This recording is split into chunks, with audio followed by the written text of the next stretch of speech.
Esse é o Papo de Camelo, podcast que eu criei para conversar com pessoas que topam compartilhar um pouco sobre as suas trajetórias, trazer um pouco mais também das suas experiências práticas e dar suas opiniões sobre esse ecossistema de inovação, ecossistema empreendedor, especialmente o ecossistema de startups. Se você está aqui, provavelmente você quer ouvir casos práticos, conversas transparentes e francas que podem te ajudar a tomar melhores decisões, a se colocar melhor enquanto empreendedora ou empreendedor. Então, seja muito bem-vindo a esse podcast que, por mais que seja de negócio, ele é muito mais sobre as pessoas e suas experiências do que qualquer outra coisa. Eu sou o Luiz Gomes e eu tenho uma longa trajetória nesse ecossistema de startups. São mais de 10 anos inseridos nesse meio. Na descrição desse episódio tem um link para que você possa se conectar comigo e saber um pouco mais sobre como eu posso ajudar a sua startup. Mas hoje eu serei o host nessa conversa que me inspirou a cada minuto e que certamente também vai te inspirar e te trazer diversos aprendizados importantes para a sua jornada inserido nesse meio empreendedor. Vamos lá, que esse papo precisa começar.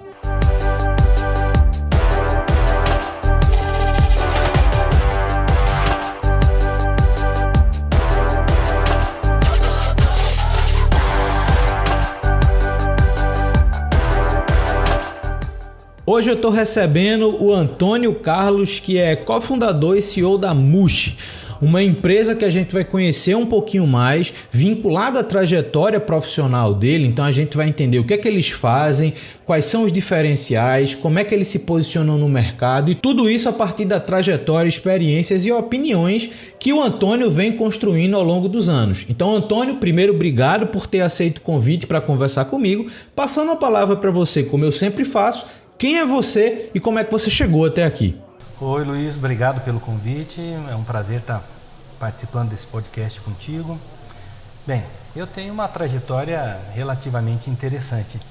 Eu sou professor aposentado da UTF-PR, campus Ponta Grossa, aqui no Paraná, certo? Mas continuo atuando na universidade como professor voluntário em um programa de mestrado e doutorado em engenharia de produção.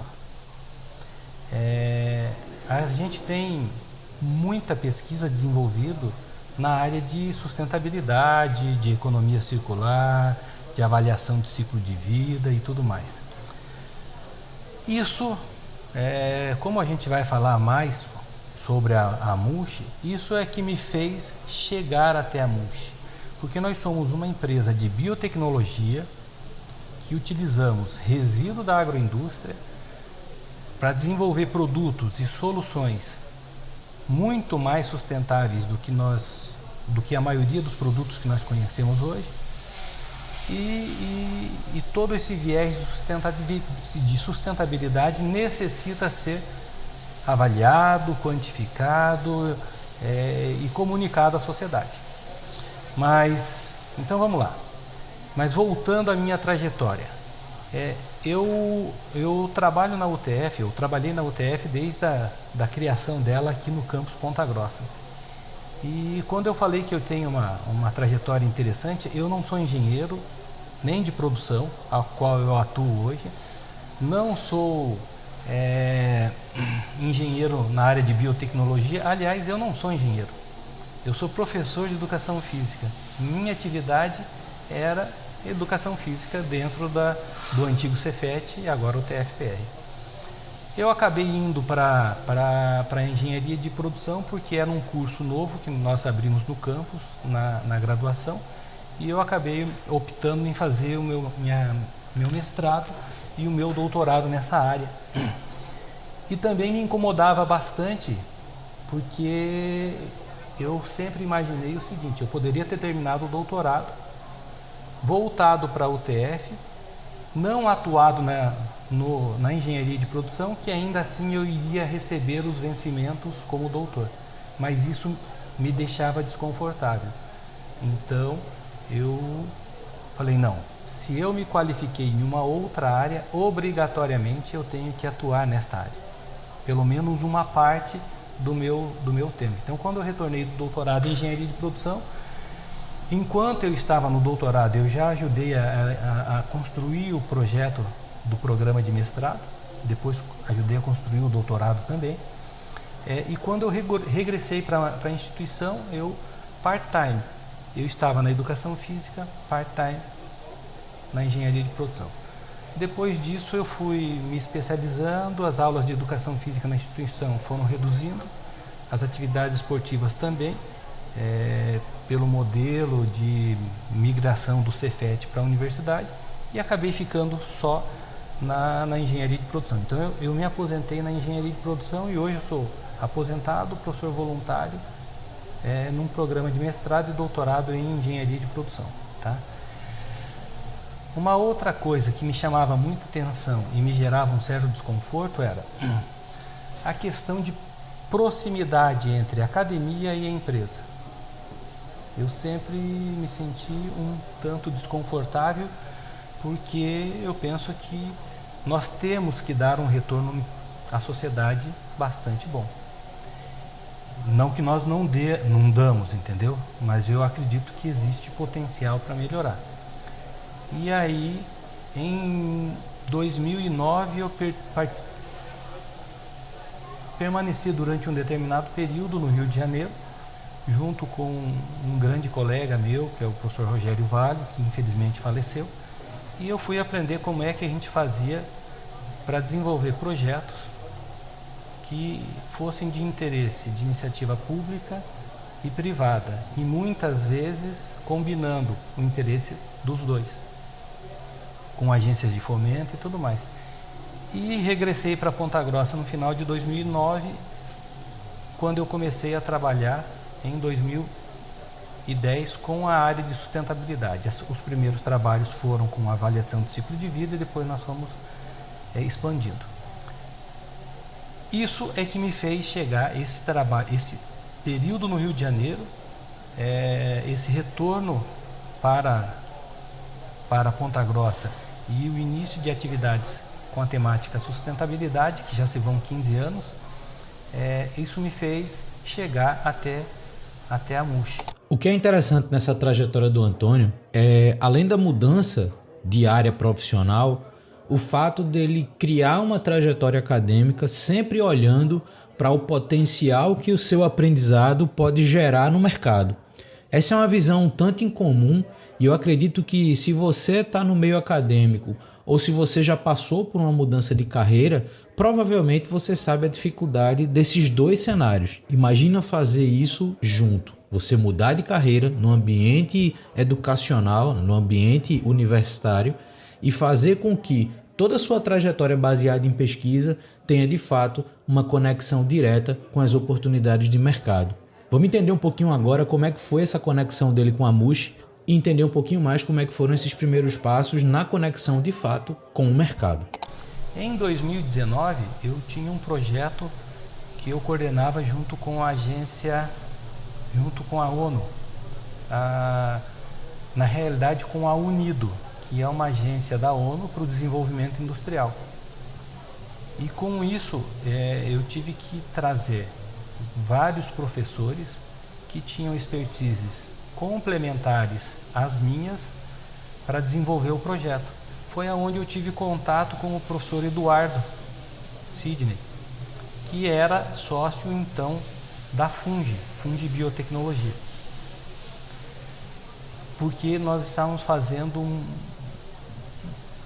o projeto era para você avaliar potencial de geração de biogás, bioenergia através de resíduo da agroindústria. Então, nesse aspecto eu já tinha um viés forte de sustentabilidade, um viés forte de agregação de valor a resíduo, um viés forte de reutilização e uma preocupação muito grande para que tudo que a gente gere chegue até a sociedade. Com esse contato com o projeto, no comecinho de 2020, a Fungi começou no finalzinho de 2019, era o Eduardo e mais 3 pessoas. No comecinho de 2020, uma dessas pessoas, que era um aluno de graduação, saiu, foi fazer a sua graduação, concluir a graduação em outro país, naquele programa de intercâmbio, e o Eduardo, como sabia, eles já trabalhavam com resíduo, pelo viés da empresa, chegou e, Tico é o meu apelido, você não quer saiu uma pessoa aqui da Funge, a gente tem essa empresa, a gente trabalha com isso, você não quer compor essa empresa? Bem, falei, olha, facilitou um monte de coisa. Eu tinha um viés de preocupação de agregar valor ao resíduo, um viés de contato com a empresa, um viés de desenvolver projetos com iniciativas públicas e privadas, e veio essa oportunidade. Falei, Eduardo, cara, e já estava aposentado. Me aposentei no finalzinho de 2019, já estava aposentado. Cara, tô dentro e vamos tocar, certo? Naquele momento existia a Mush com um U só, e a gente fazia placas, embalagens e tudo mais. Okay? Passados 2020, 2021, a gente começou a receber alguns aportes de investidores anjos, de empresas que fazem que te ajudam a crescer, né? De Capital Venture. E a gente também, com as nossas pesquisas, porque Eduardo, professor da UTF, professor de um programa de mestrado e doutorado, Chico também. O outro sócio, o Leandro Chiro, um aluno em fase final da graduação de Engenharia Química. A gente percebeu que existia possibilidade de, além de fazer placas, embalagens, pelo crescimento, conforme nós incentivávamos, conforme nós contribuíamos para o desenvolvimento do micélio, a gente poderia fazer com que ele crescesse superficialmente ao resíduo. E isso criaria uma pele, entre aspas. Tá? E a gente percebeu que essa pele poderia ser tratada e a gente poderia fazer vários outros produtos. E começamos a desenvolver. Essa ideia surgiu em 2022, em fevereiro de 2022, que ela começou a ser materializada. Então nós temos hoje 30 meses de existência da ideia até o dia de hoje que nós estamos nesse podcast. Eu vou deixar uma dica, que o pessoal visite o nosso Instagram, visite o nosso site, para ver o que nós já desenvolvemos em relação a tudo que nós estamos falando aqui. Então, é uma ideia relativamente nova, 30 meses de desenvolvimento, e ela já está bastante avançada, certo? Beleza. E nesse período nós estávamos incubados na UTF-PR. Então a UTF foi um berço para a gente, enquanto fornecimento de 2 pesquisadores, enquanto fornecimento de um aluno de graduação como sócio. Hoje as pessoas que trabalham conosco, praticamente todas, são da UTF-PR, tá? Ou estão em fase final de conclusão do seu curso, ou estão com o curso recém-concluído. E nós estávamos incubados lá. Quando é que terminou essa incubação? Em setembro de 2023. Nós tínhamos que sair de lá. Com isso, com investidores anjos, com contato com aceleradoras e tudo mais, nós saímos e estamos na nossa sede. Então eu estou no local onde a gente produz o mulch. Nós trabalhamos com um fungo que é o micélio. Na realidade, esse fungo é um cogumelo e a gente trabalha com a raiz do cogumelo. O micélio é a raiz do cogumelo. E a gente faz crescer, no caso da mulch, faz crescer para que ela se transforme num biotecido, que esse é o termo certo. No Brasil, a gente pode utilizar o nome de couro somente para produtos de origem animal. Tá? Então foi essa a minha trajetória. Eu comecei como educador físico, trabalhei com modalidade esportiva, tive equipes, foi um trabalho reconhecido, tive resultados muito bons a nível regional, local, nacional, internacional. E aí eu fui migrando, quando eu entrei no Cefet, e depois que se transformou o TF, eu fui migrando e absorvendo outras competências que hoje me deixam muito feliz com o que eu faço. Por que eu ressaltei e comentei da parte da educação física? Porque às vezes as pessoas, elas entram num viés de que, eu vou fazer isso o resto da minha vida, e às vezes tem um bloqueio para abrir para outras possibilidades, para outras tendências, para outras ações, entendeu?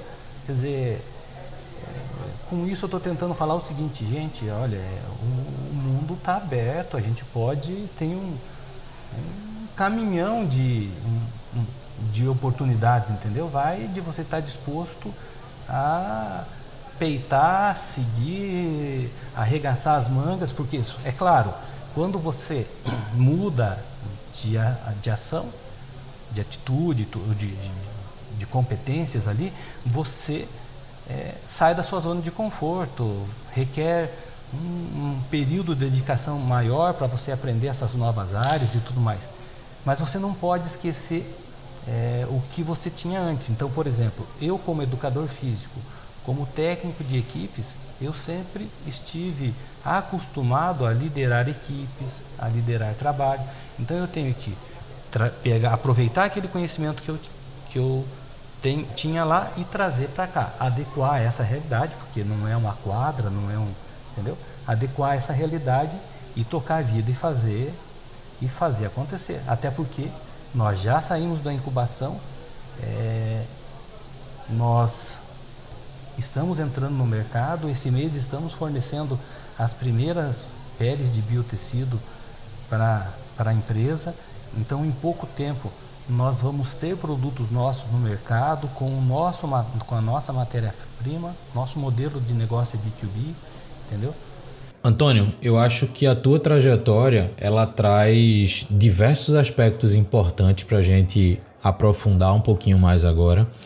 É claro que esse que você colocou no final foi um dos primeiros que me chamou a atenção, essa mudança de área, né? E essa mudança de foco total quase de atuação profissional. Eu vivi isso no início da minha trajetória também, né? Durante 6 anos eu fui professor de matemática e talvez se eu não tivesse tomado uma decisão de mudar em determinado momento, a gente não estaria aqui tendo essa conversa. Mas tem um ponto que eu queria começar de fato a aprofundar, que é um tema que sempre me chamou a atenção e cada vez mais vem se mostrando relevante no mercado, que é o surgimento do que a gente hoje costuma colocar dentro de uma mesma caixinha das soluções Deep Techs, né? Ou seja, geralmente as soluções que têm embasamento científico, que têm integração inicial direta com o ambiente universitário, que demanda pesquisa, que demanda uma alta qualificação de profissionais associados à equipe desde o dia 1, mas isso traz, via de regra, uma certa dificuldade para você tirar aquele elemento construído na universidade e colocar no mercado, né? Você como um profissional que tem uma vida acadêmica deve perceber que, principalmente em ambientes acadêmicos públicos, né, como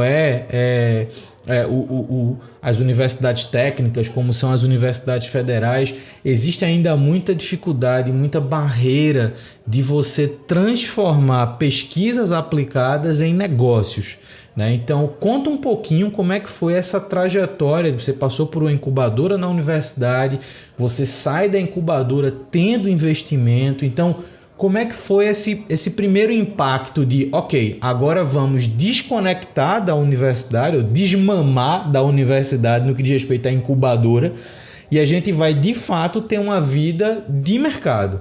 Eu acho que vale a pena a gente começar daí. Isso é uma conversa muito interessante e acho que de grande valia para quem está nos ouvindo. Desde que nós começamos com as nossas soluções dentro da Fungi, e que tinha um nome comercial de Mush, com um U apenas, até uma coisa interessante, quando a gente optou por Mush com 2 U's, é que a gente pensava no corinho da vaquinha, então Mu é da vaquinha, entendeu? Uhum. Mas desde o momento em que a gente estava na universidade, incubado, tanto o Eduardo quanto o Shiro e eu, a gente sabia que em algum momento nós vamos sair daqui. Nós tínhamos uma data de começo, um período de meio e um período de finalização, de finalização daquela relação. Nós entendemos que a relação com a universidade nunca vai deixar de existir.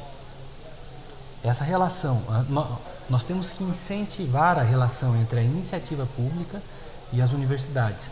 Nós temos que trabalhar em facilitar esses mecanismos, essas integrações, porque dentro da universidade nós conseguimos construir muitas alternativas que podem ser sustentáveis em vários aspectos, em todos os aspectos, ambientais, sociais e econômicos, e melhorar a vida da sociedade. Tá? Então, essa preocupação a gente sempre teve. Veja, quando nós, e eu falo muitas vezes de duas empresas, mas quando nós trabalhamos com a lógica nossa, faz parte do nosso princípio e das outras duas que eu comentei aqui, que a gente agregue tecnologia, feito, natureza e pessoas. Qual que é a missão nossa? Tá? Promover harmonia nesse tripé: tecnologia, pessoas e natureza. Okay? E gerar receita em relação a isso. Então, como a gente sempre teve essa preocupação, quando foi chegando a data final, antes dessa data final do desmame, como você comentou, de cortar o cordão umbilical, do tipo, filho, vão para a vida, vocês têm que começar a caminhar com as próprias pernas, nós fomos nos aproximando de possíveis investidores que poderiam nos auxiliar com esse sonho nosso. É claro que do início até a gente sair, nós utilizamos muito recurso nosso, entendeu? Porque muitas vezes o começo, o financiamento, a universidade te dá uma infraestrutura, te dá laboratório, mas existem uma série de outras coisas que você não tem dentro da universidade e não tem que ter mesmo, entendeu? A gente tem que começar a aprender a caminhar com as próprias pernas, desde dentro da universidade. Porque se esperar, se achar que vai aprender assim que colocar o pé para fora, você já vai começar atrasado. Entendeu? Se você imaginar que eu vou ficar 3 anos incubado, depois que eu sair eu vou pensar em caminhar, depois que eu sair eu vou pensar que eu tenho conta para pagar e tudo, funcionário e tudo mais, você já começou atrasado. O risco é grande. Então as pessoas, quando entram com a perspectiva de empreender, quando entram nessa perspectiva de deep techs, que é o caso nosso, a Mush são deep techs, e eu sempre comento, nós trabalhamos com altíssima tecnologia. Ele está num computador, não, mas são pouquíssimas empresas e grupos no mundo que fazem o que nós fazemos. Tá? Então nós trabalhamos com altíssima tecnologia. Então teve todo esse viés. Tá? Então, para a gente fazer um resumo: investimento, auxílio da universidade, investimento em recursos com recursos pessoais, investimento com recursos de empresas e de investidores. E como é que você consegue esses recursos? Você tem que identificar potenciais parceiros, potenciais investidores, e você tem que identificar as dores que essas pessoas necessitam. E quando você vai conversar com essas pessoas, você tem que saber mais ou menos o que é que ele precisa e o que você está oferecendo e qual é o seu diferencial em relação a tudo que tem no mercado. Senão você, primeiro, não é uma deep tech. Tá? Então você tem que ter um diferencial em relação a praticamente tudo que tem no mercado. E você tem que... as pessoas que trabalham com startups, eles sempre comentam o seguinte: as primeiras perguntas que eles fazem para a gente, agora a gente consegue resolver com facilidade, mas no começo qual é a dor que você quer resolver? Essa pergunta, essa resposta tem que estar muito clara, você tem que saber o que está resolvendo. Então aqui nós sabemos, nós queremos agregar valor a resíduo da agroindústria num país que tem um histórico e uma capacidade de produção altíssima que faz parte da vida dele, entendeu? Reduzir o impacto dessa produção ao meio ambiente e gerar produtos, serviços e materiais que melhorem a qualidade de vida das pessoas. Com baixo impacto, com baixa pegada hídrica, com baixa emissão de carbono. Em algumas ações, nós não só não emitimos, como capturamos carbono na nossa produção. Então a gente sabe responder. Mas no começo, até você chegar a ter todos esses pontos, as coisas não foram tão simples. Então isso é uma dica ou uma sugestão que a gente pode compartilhar com quem está nos ouvindo. Antes da gente continuar, um recado rápido. Agora você pode apoiar esse projeto do Papo de Camelo a partir do nosso Apoia-se. Dessa forma, a partir do valor de um cafezinho por mês, você pode estimular que esse projeto continue de pé, continue crescendo e ganhando força, compartilhando histórias como essa que a gente está ouvindo hoje do Antônio. Então, não deixa para depois. Vai no link da descrição, clica lá no Apoia-se, porque o andamento desse projeto depende muito do seu apoio. Agora vamos voltar, que a gente tem muita coisa para conversar ainda com o Antônio. Tem duas coisas nessa tua jornada, Antônio. Agora falando especificamente da Mushi, do que ela produz, que chama atenção, me chamou a atenção e acredito que chame a atenção das outras pessoas que estão te conhecendo agora, que é a capacidade de você impactar duas frentes de produção. Por exemplo, eu estou aqui em Recife e aqui muito perto da minha cidade, mais para o interior do estado, tem um polo têxtil que é um conglomerado de 3 cidades, né? A cidade de Caruaru, que talvez seja a cidade mais conhecida nacionalmente, a cidade de Santa Cruz do Capibaribe e a cidade de Toritama. Essas 3 cidades, elas formam um triângulo de produção têxtil. A gente percebe que a produção, principalmente do jeans, que é o principal material produzido localmente, ele tem um impacto ambiental gigantesco. Desde a quantidade de água que você precisa utilizar para fazer a lavagem do jeans, até o impacto reverso que traz na água de descarte nos rios.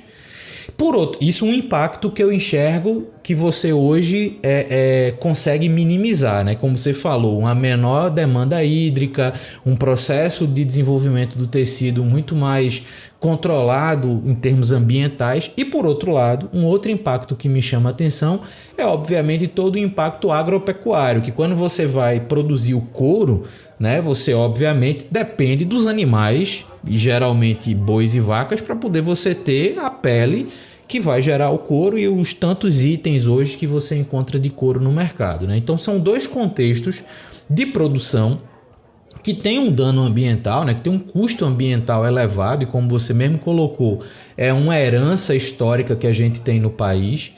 E vocês chegam com uma proposta de, obviamente, requalificar esse processo e criar uma nova relação com o público com esses materiais de produção biológica, né? E dentro das condições esperadas de sustentabilidade, de baixo impacto ambiental, como você falou, capaz de capturar carbono nesse processo, que quando a gente olha para um processo industrial, ainda são poucos os casos que conseguem fazer captura de carbono. Ô Luiz, me permita só um comentário assim.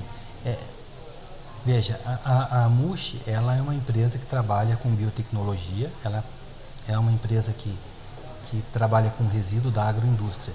E só por isso que eu vou fazer esse breve apontamento. Mas, a princípio, a gente não é uma empresa que trabalha com venda de carbono ou com crédito de carbono, mas a gente pode ser por conta das nossas ações. Exatamente. E vocês podem ser fornecedores, por exemplo, daquelas empresas B, né, que são aquelas empresas que precisam ter um controle de cadeia produtiva toda voltada à sustentabilidade e controle ambiental, né? Então isso pode ser inclusive um fator de abertura de mercado para vocês. E a minha pergunta ia ser mais ou menos nessa linha, e eu acho que vale a pena a gente entender um pouco mais agora o aspecto mais comercial da Mushi, né? Vocês, pelo que eu entendi, aí você pode me corrigir se eu estiver errado, vocês têm como principal perfil de cliente o produtor do item final, né? O produtor da bolsa, da mochila, do sapato, da roupa. Vocês são o fornecedor dos tecidos enquanto matéria-prima de produção. Como é que vocês enxergam hoje a abertura de mercado? Eu sei que o Brasil eventualmente ainda tem uma série de problemas para mudar alguns conceitos operacionais, mas como é que vocês enxergam hoje a abertura de mercado para o produto da Mushi, né? Você comentou aí que está em vias de começar a distribuir de fato tecido produzido, então vai um pouquinho mais nessa linha para a gente entender essa realidade. Então vamos lá, vamos voltar, obrigado aí pelo questionamento, vamos voltar para aquela velha e boa pergunta: qual dor você quer resolver? Então a gente observa que existem várias dores, produtos mais sustentáveis, com baixa pegada hídrica. Nós utilizamos 31 litros de água apenas em todo o processo para produzir 1 metro quadrado. Você falou a respeito do resíduo do couro bovino. O maior problema do resíduo do couro bovino, me parece que não é efetivamente o couro em si, porque ele também é biodegradável, mas sim todo o químico que é utilizado no tratamento e o resíduo que sobra desse tratamento. Sabendo disso, e como a gente sabe dessas dores, e a gente fala assim, não, nós temos que ser sustentáveis, alinhar tecnologia, natureza e pessoas para melhorar o mundo, beleza? Então nós temos que fazer um tipo de tratamento diferenciado. Não que o couro bovino também não utilize os mesmos produtos que a gente utiliza, mas hoje eles usam além do que a gente utiliza. Eu uso apenas 5 quilos de químicos, e esses químicos que eu utilizo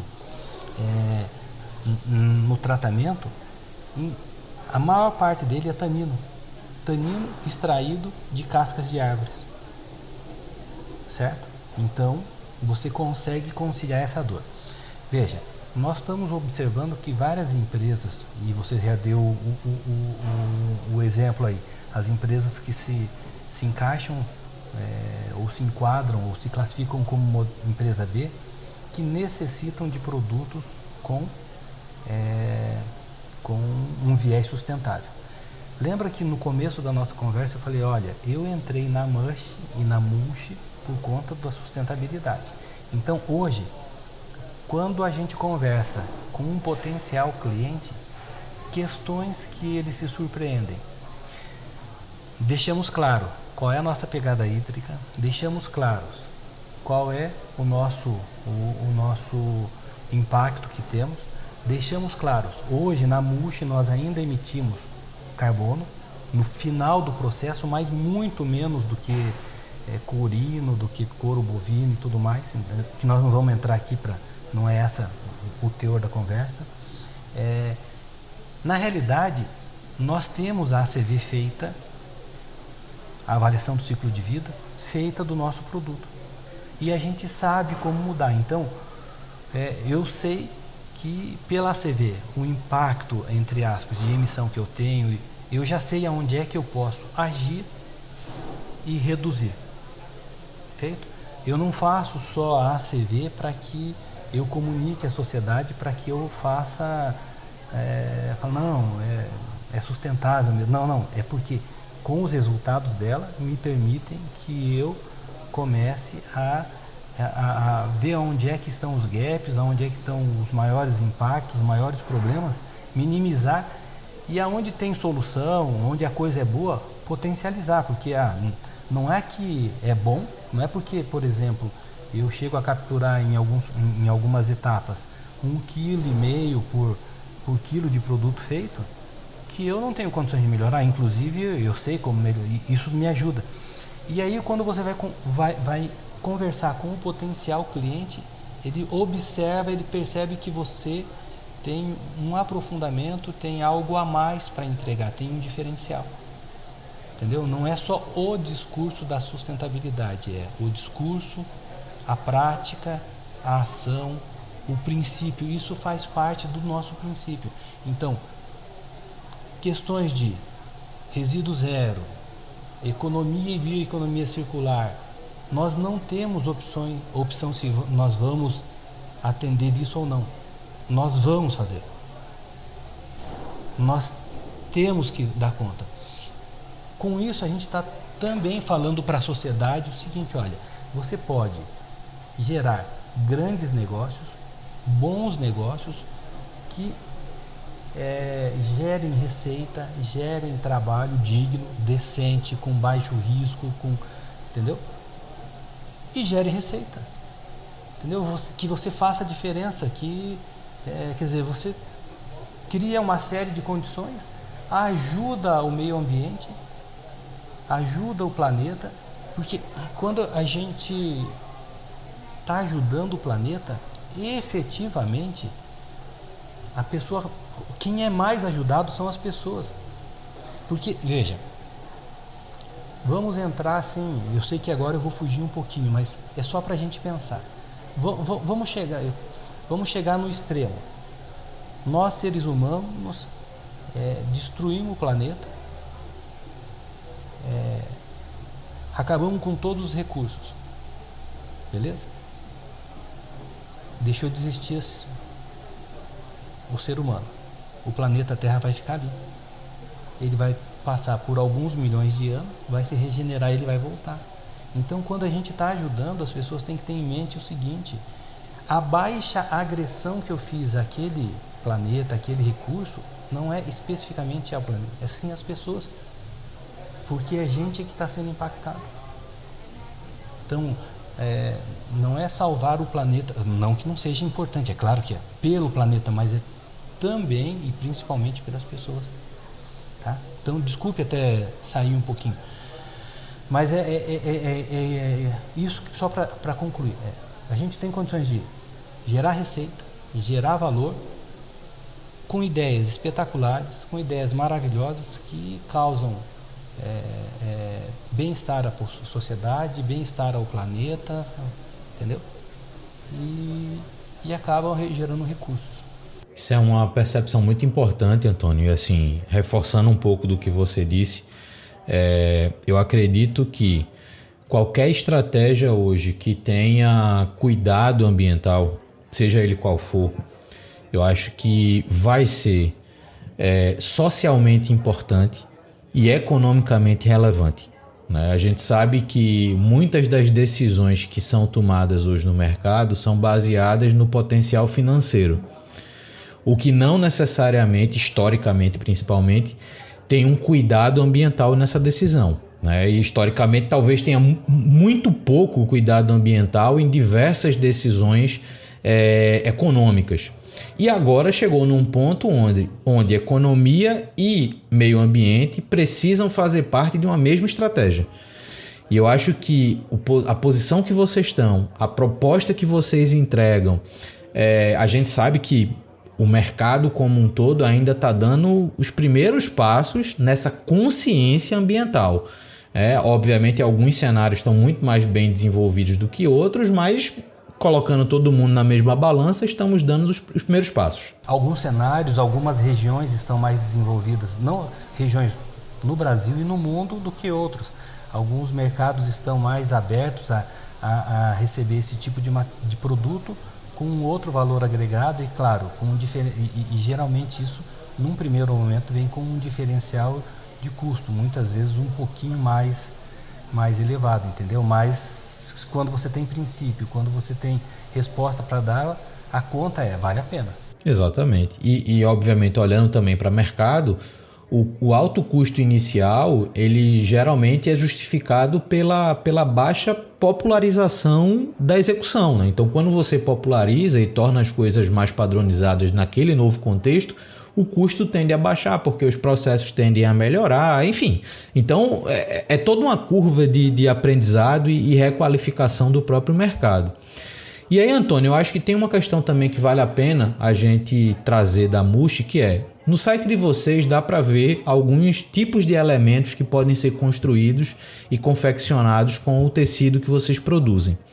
O que eu queria entender agora é que você pudesse passar um pouco mais por essa visão inicial dos primeiros potenciais entregáveis que vocês podem fazer e agregar essa pergunta com qual é a tua visão de futuro para a Mushi? Quais são os desafios, quais são os próximos passos, o que é que vocês já estão aí se planejando para entregar enquanto benefício, enquanto produto ao mercado? Luiz, obrigado pelos comentários que você fez ali, você complementou a minha ideia aqui, entendeu? Muito obrigado e, sobretudo, por esse questionamento. Você viu de forma correta que nós temos alguns produtos que estão ali em exibição, mas também você ouviu que eu falei que o nosso modelo de negócio é B2B. A princípio, neste momento, eu não tenho uma marca para produzir uma bolsa Mushi ou um cinto ou um calçado. Não, eu vou entregar matéria-prima. Feito? Por que é que a gente tem esses produtos? Lembra que a gente tem, que eu comentei, que a gente integra natureza, tecnologia e pessoas? Uhum. Nós não, por mais que a gente produza um produto que tenha um viés de sustentabilidade muito forte, na realidade hoje, essa semana ainda conversando com a minha equipe aqui, eu falei, olha gente, nós temos um viés de sustentabilidade muito forte, mas nós não somos sustentáveis, porque nós estamos entrando no mercado agora, nós estamos começando a fazer as primeiras vendas. Então, a hora que nós conseguirmos equilíbrio econômico, nós vamos passar a ser sustentável, porque a nossa parte ambiental é espetacular, nossa parte com pessoas é muito acima da média, mas o econômico ainda está deixando a desejar, e nós temos que ajustar isso daí. Uhum. Tá? Mas voltando aos produtos que nós temos ali. Uma das coisas, veja, nós desenvolvemos, quem é que produz biotecido com essa finalidade no Brasil? A Mushi. Na América Latina, a Mushi. Nós temos 5 empresas no máximo no mundo que fazem o mesmo produto. Feito? Nós temos que identificar potenciais clientes para esse produto e potenciais pessoas que pactuam do mesmo pensamento nosso, certo? E que possam transmitir, que possam testar o nosso material nos produtos deles. Então, esses materiais que você está vendo em exposição são parceiros de potenciais clientes nossos que desenvolveram uma peça, 2 peças e começaram a testar em produtos deles. Com isso, nós temos o retorno de uma empresa que utiliza materiais e nós temos validação do nosso produto. E aí a gente passa a ter informações extremamente interessantes para a concorrência. Veja, uma empresa que trabalha com couro, se quiser migrar ou utilizar também a alternativa Mushi para trabalhar, ela precisa trocar algum equipamento, alguma máquina de costura, alguma coisa assim?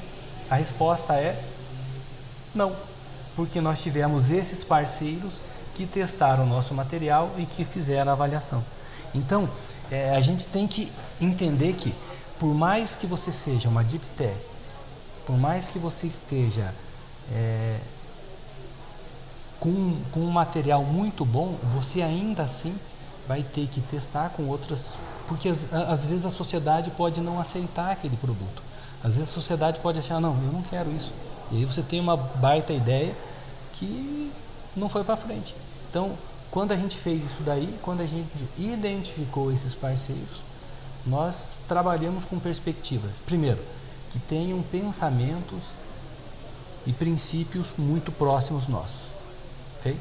Segundo, que pudessem testar, validar e nos dar um retorno sobre o que nós estamos fazendo e aonde é que a gente precisa melhorar.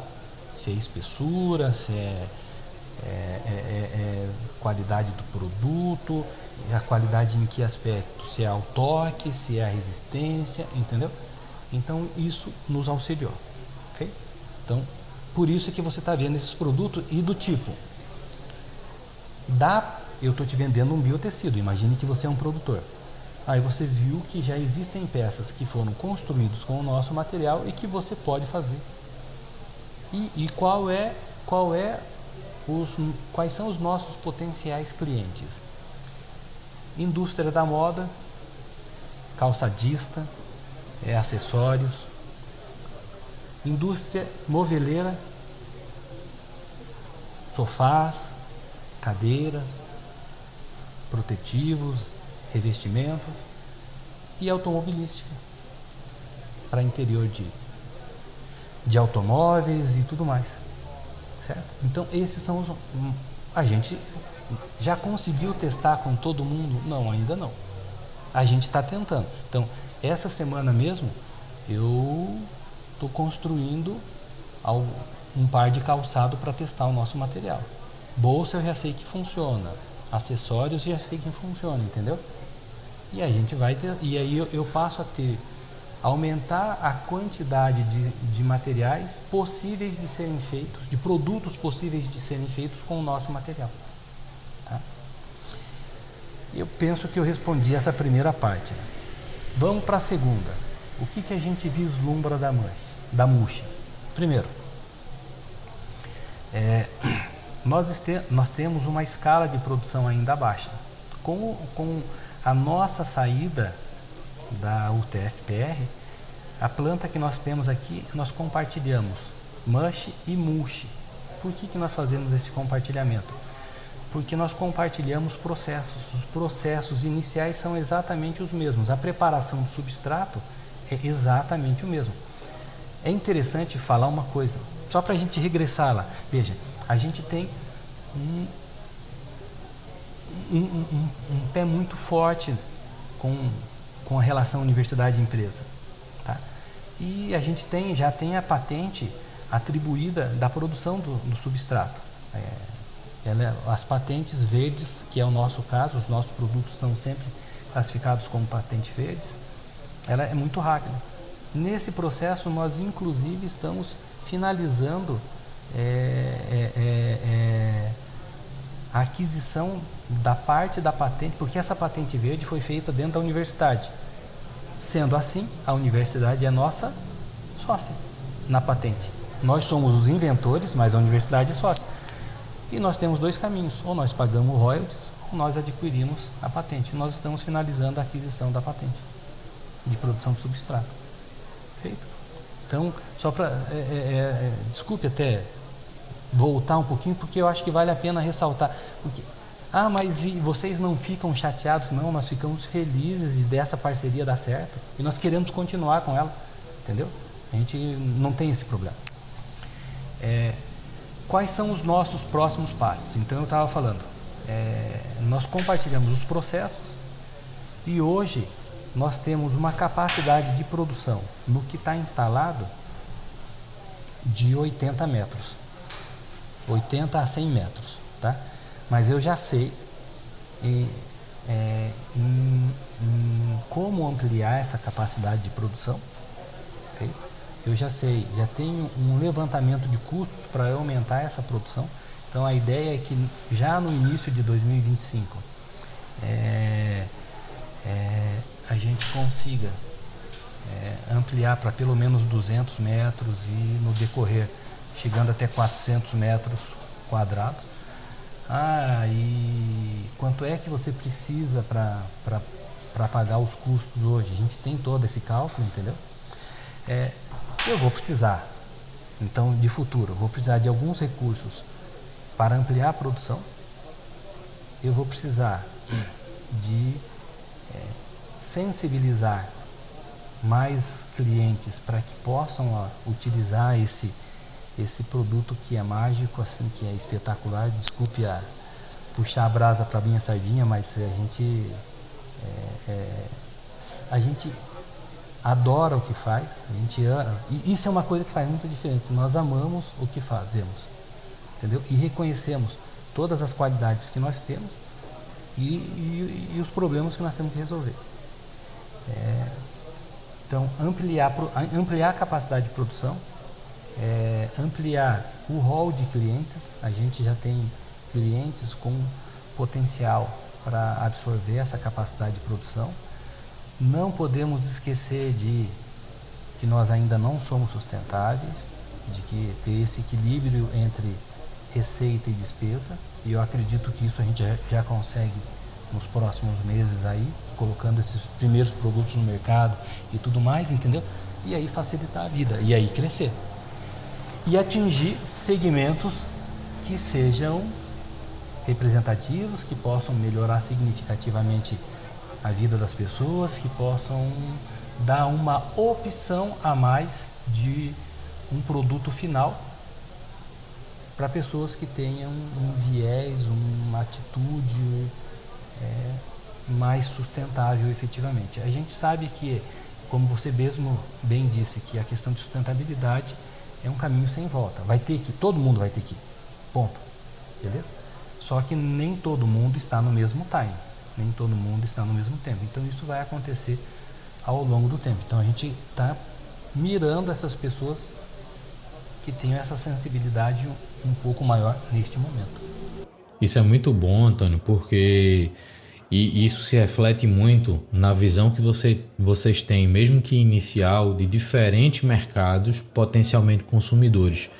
Porque isso também vai refletir em vocês conseguirem definir estratégias para aqueles que têm uma maior abertura e conseguem otimizar o processo de aquisição do teu tecido, né? Então, assim, vamos supor que o mercado que esteja mais aberto a isso seja o mercado automotivo. Então vamos focar na distribuição para o mercado automotivo. Ou não, o mercado de calçados. Então ter essa visão inicial, acho que ela é importante, justamente por saber lidar com diferentes timings de mercado e diferentes aberturas para uma proposta mais sustentável. Antônio, tua trajetória ela é muito bacana, assim, eu acho que tem muita coisa relevante que a gente aprende conversando contigo, mas eu queria saber se você gostou do papo. Rapaz, eu achei o papo espetacular, entendeu? A gente conseguiu tratar de diversos assuntos, quer dizer, você me fez lembrar da trajetória. A gente sabe a trajetória, o caminho que você percorreu, mas às vezes fica meio paradinho ali, entendeu? E essas conversas sempre são boas para te fazer lembrar o seguinte: olha, todos os aprendizados que você teve ao longo da sua vida podem e vão fazer a diferença em algum momento na sua vida, no futuro. Então, se você estiver disposto a aprender, é o melhor caminho que tem. Isso é uma coisa que ninguém te tira. O que me movimenta muito, como eu falei no início, eu continuo como professor voluntário dentro da UTF. Muitas pessoas perguntam: mas você já está aposentado, o que você vai fazer lá? Eu falo assim: gente, eu ir lá também é uma renovação, aquilo fez parte da minha vida, aquilo fez parte da minha história, aquilo ajudou a construir o que eu sou hoje, entendeu? É uma arejada. Então eu também tenho uma dificuldade de ficar fazendo uma única coisa, então talvez eu seja um pouco hiperativo, entende? E aprender não é um desafio para mim. Aprender coisa nova é um prazer. Eu tenho como aposentado, eu não tenho problema de falar para você: Luiz, eu não sei sobre isso, pode me ajudar? Entendeu? Mas você eu vejo algumas pessoas tem uma titulação acadêmica, isso, aquilo. Às vezes a pessoa fica inibida em perguntar, olha, falar eu não sei. Falar não sei, eu não tenho problema em falar. Entendeu? E do tipo, quando eu estou falando eu não sei, eu estou falando também, por favor, me ajude. Então, essa relação com pessoas, essa relação com novas tecnologias, essa relação com o ambiente, entendeu? É muito forte, me faz muita diferença, entendeu? Eu sinto falta de contato com as pessoas. Você é educador, você é professor de matemática, viu? A gente só é professor porque a gente gosta de pessoas. Professor que não gosta de pessoas, é um inferno entrar na sala de aula, entendeu? Então hoje eu ainda sinto muito prazer em ter contato com meus alunos de mestrado e doutorado, não só os meus alunos, mas numa disciplina de mestrado e doutorado. Entendeu? Isso me faz muito bem. Se me faz bem, eu tenho saúde para isso, eu consigo ajeitar a minha agenda, não tem por que eu não fazer. Ponto. Pô, Antônio, eu acho que é um exemplo muito legal, assim, eu reforço o quanto foi interessante essa conversa. Falando agora para quem ouviu a gente até aqui, espero que você tenha aproveitado como eu aproveitei essa conversa com o Antônio, que independente se você está empreendendo uma solução que demande ou não pesquisa científica, mas é sempre bom conhecer novas trajetórias. Mas se o seu caso for como o do Antônio, que está empreendendo e a origem do negócio é a universidade, tome o caso da MUSH como um exemplo de como você pode, de fato, tornar a sua solução, o seu produto tecnológico relevante no mercado. Isso, para mim, é o mais importante nessa conversa que a gente teve hoje. Como a gente consegue ter uma produção científica aplicada a mercado, fazendo diferença, não só econômica, mas uma diferença ambiental a partir de estudo, a partir de capacidade e a partir de uma coisa que o Antônio falou que eu acho que é muito importante, de gostar daquilo que você está fazendo, sabendo da importância que isso tem para a vida das pessoas e para o ambiente que a gente está. Antônio, muito obrigado pelo tempo, pelo papo. E para quem ouviu a gente se escuta no próximo Papo de Camelo. Valeu!